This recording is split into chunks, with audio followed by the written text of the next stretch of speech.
Hi, I'm Jerry Kephart with the Wakefield Rotary Club, and we're here to talk about our second annual Super Duper Duck Splash on July 18th. And it's benefiting our four charity partners, Note in the Pocket, Wake Forest Boys and Girls Club, North Carolina FC Youth, and the Carr Family YMCA. And here joining us today is one of our charity partners, Shane Brown with the Carr Family YMCA, and as well as Brian Williams with the Wakefield Rotary Club. Thank you for being here, guys. Hey guys, how we doing? Good. Well, Awesome. Shane, let's start with, for those folks that may not know too much about the Carr Family YMCA, maybe talk about the organization and the people and programs you have to serve the community. For sure. So I'm the branch director at the Carr Family YMCA, and we're located in the Wakefield community in North Raleigh, but really we serve Wake Forest and North Raleigh. We've been here for just about 20 years, which is unbelievable, and we're a part of the YMCA of the Triangle, so we're part of a larger organization.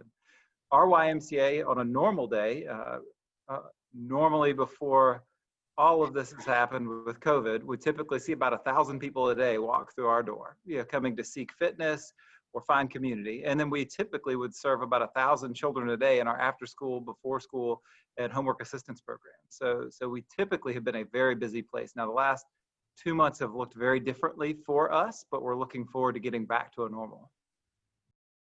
Unfortunately, we do have to talk about COVID-19, Shane, and obviously when things get back to whatever that Sure. normal is, safety of your members and your staff are going to be paramount in your thinking.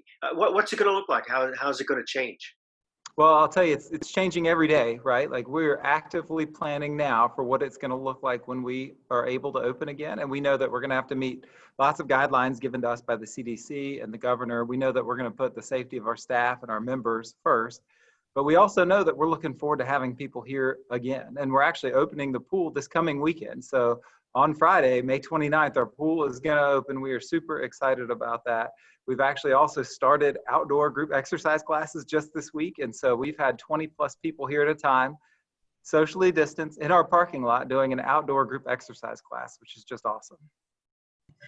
And Shane, maybe expand on that a bit, because outside of fitness and exercise, you're much more than, that. You offer so many different programs.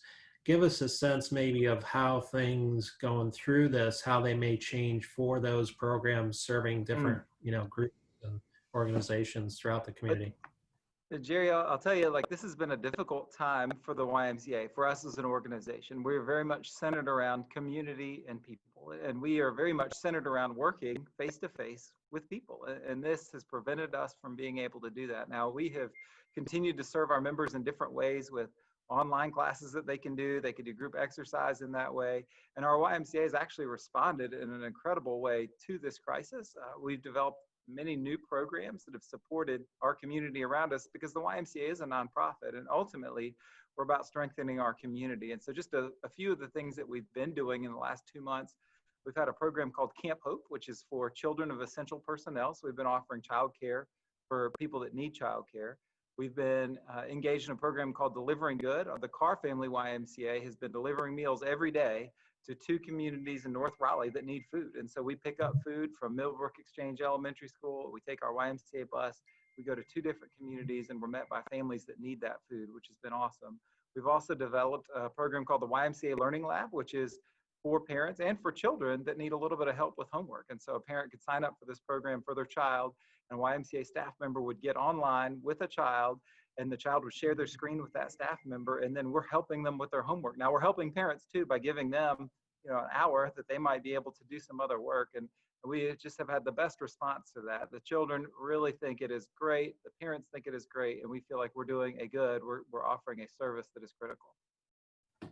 I would imagine we're all looking forward to getting back to post-COVID-19. Very much so.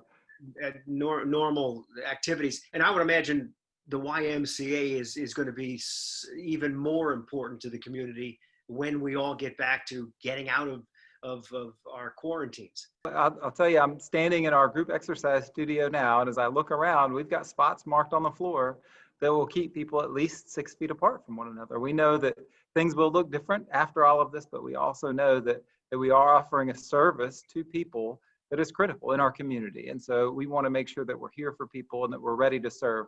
But all of this has put a strain on us. And we've not been able to have our after school programming and our before school programming as we typically would, with schools not being in service. Our summer camps are going to look very different this summer. You know, we are accustomed to having a pretty large summer camp here at the Carr Family YMCA. And we think that summer camp will likely be less than half of its normal size because of the need for social distancing, playing different games and activities, and knowing that we've got to keep groups isolated from one another. Talk about the impact and importance of the Super Duper Duck Splash to support some of those programs, and maybe relate maybe, you know, a $50 adoption of ducks or a $100 adoption of ducks, what that might do for some of your programs through the Y. Sure. Well, we are a nonprofit, and every year we help to raise dollars to support families and children that may need that support here in the community. And so those dollars help to support memberships at the YMCA. If somebody comes to us and says they'd like to be a member at the Y, but it's not financially possible for them, no matter what, we find a way to offer them assistance. Our annual campaign, We Build People, also supports scholarships for kids coming to summer camp. It supports a program called Camp High Hopes, which is another summer camp where children are identified by the schools as having an education and a financial need. And those children come to camp at Camp High Hopes, and they get education time with teachers every single day. They get an hour of teacher time every day so that we're helping to combat summer learning loss. It also helps normally during the year with a program called Y Learning, which is an after-school assistance program for families and children.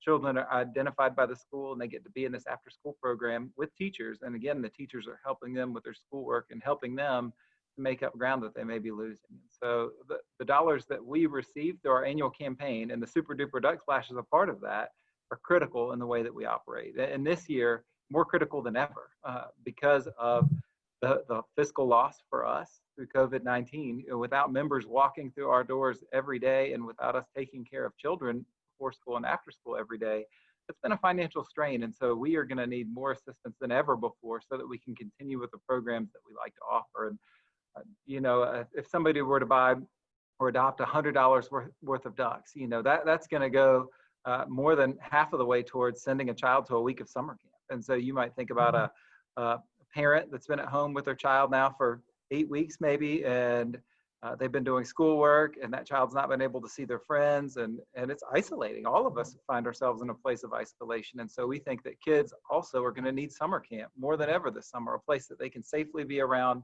great role models and other children. And so we want to make sure that we're there to provide that, and we want to make sure that any child that wants to come, regardless of their financial ability, that they can come. And so things like the Super Duper Duck Splash make a huge difference for us. Yeah, you said it.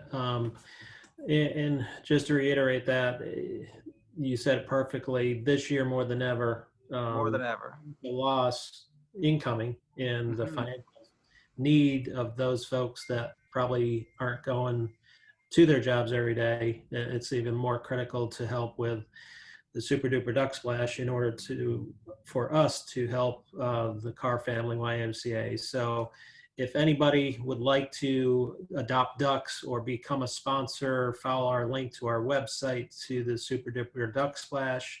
Again, it is happening on July 18th, whether we can do it in person or we have to do it virtually, it's happening. So please support the Y through the Duck Splash. We thank Shane for all you do for this community and the Carr Family YMCA. And we look forward to seeing everybody out at the Super Duper Duck Splash this year on July 18th. Thanks so much. Have a great day. Guys, thank you. We really appreciate it. We couldn't do it without your support. Thank you.